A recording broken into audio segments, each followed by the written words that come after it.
샬롬 6월 25일 금요일입니다. 오늘도 하나님의 보호하심과 하나님의 은혜가 여러분의 삶 가운데 충만하시기를 주님의 이름으로 축원합니다. 이 시간 시편 말씀을 읽고 침묵으로 하나님께 기도드리겠습니다.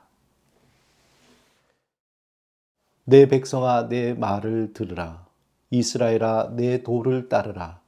그리하면 내가 속히 그들의 원수를 누르고 내 손을 돌려 그들의 대적들을 치리니 여호와를 미워하는 자는 그에게 복종하는 채 할지라도 그들의 시대는 영원히 계속되리라. 또 내가 기름진 밀을 그들에게 먹이며 반석에서 나오는 꿀로 너를 만족하게 하리라 하셨도다.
오늘 하나님이 우리에게 주신 말씀은 사사기 17장 1절에서 6절입니다.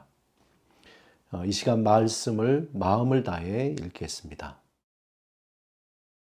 에브라임 산지에 미가라 하는 사람이 있더니 그의 어머니에게 이르되 어머니께서 은 1,100을 잃어버리셨으므로 저주하시고 내 귀에도 말씀하셨더니 보소서 그 은이 내게 있나이다. 내가 그것을 가졌나이다 하니 그의 어머니가 이르되 내 아들이 여호와께 복받기를 원하노라 하니라. 미가가 은 1,100을 그의 어머니에게 도로 주매 그의 어머니가 이르되 내가 내 아들을 위하여 한 신상을 새기며 한 신상을 부어 만들기 위해 내 손에서 이 은을 여호와께 거룩히 드리노라. 그러므로 내가 이제 이 은을 내게 도로 주리라. 미가가 그 은을 그의 어머니에게 도로 주었으므로 어머니가 그 은 200을 가져다 은장색에게 주어 한 신상을 새기고 한 신상을 부어 만들었더니 그 신상이 미가의 집에 있더라. 그 사람 미가에게 신당이 있으므로 그가 에봇과 드라빔을 만들고 한 아들을 세워 그의 제사장으로 삼았더라. 그때에는 이스라엘에 왕이 없었으므로 사람마다 자기 소견에 옳은 대로 행하였더라.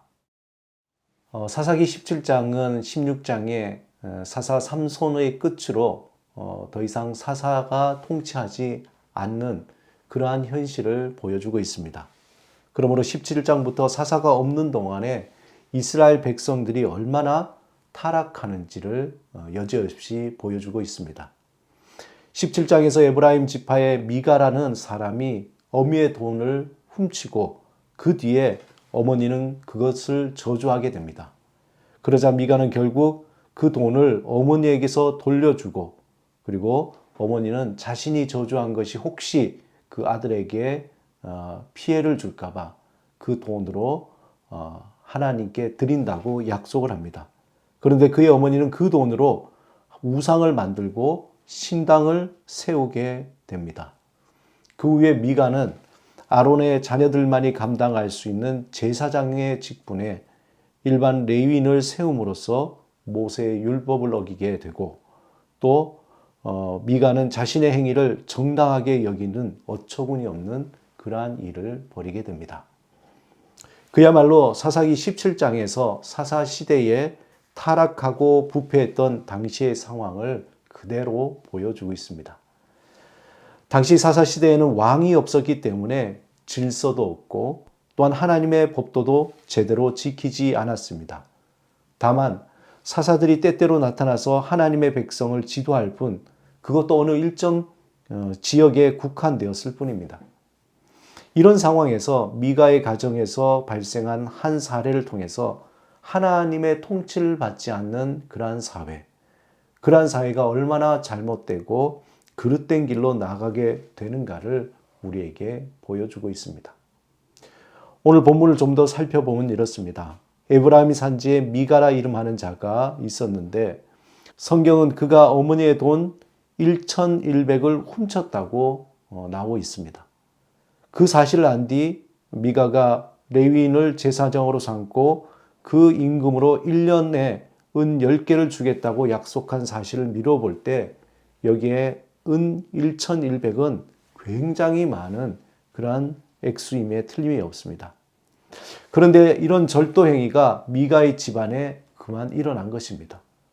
이것은 당시 부모에게 대한 효성도 없고 또한 부모를 경시하는 사례가 얼마나 비일비재한가를 보여주고 있습니다. 한마디로 사회적으로 어떤 가치, 기준이 사라진 혼돈의 상태인 것입니다. 돈을 가져간 자를 향해 저주하는 말을 들은 미가는 그 저주가 무서워서 훔친 돈을 어머니에게 도로 갖다 줍니다.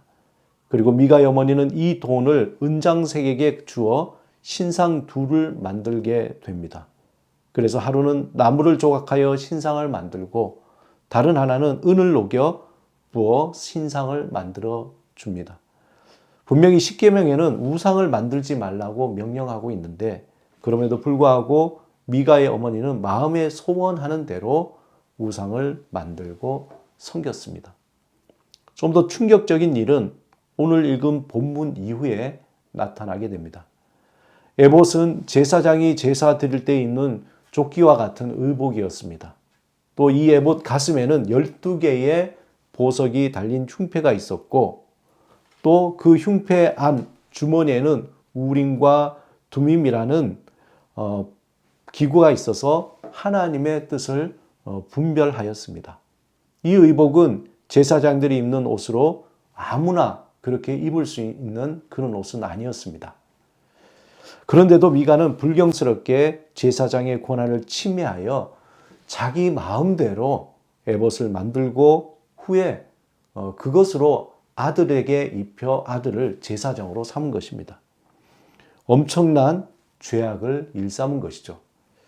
아들을 제사장으로 삼은 미가는 아무래도 이 행위가 율법에 거스르는 일이라 마음이 편치 못했습니다. 그래서 그는 마침 자기 집에 들린 떠돌이 레위인을 제사장으로 삼을 작정이었습니다. 게다가 이 떠돌이 레위인은 떠돌아다니며 일을 찾던 중이었고, 이런 서로의 이해가 일치하면서 레위인은 미가의 집에 제사장이 되는 아주 어처구니 없는 일이 벌어집니다. 이러한 모습에서 미가뿐만 아니라 그 레위인도 하나님이 주신 거룩한 직분을 자기의 생계의 수단으로 전락한 그런 모습을 오늘 본문에서 보여줍니다. 한마디로 총체적인 타락이 일어난 것입니다. 이러한 당시의 모습을 나타낸 표현이 본문 6절에 있습니다. 그때 이스라엘 왕이 없었으므로 사람마다 자기 소견에 옳은 대로 행하였다.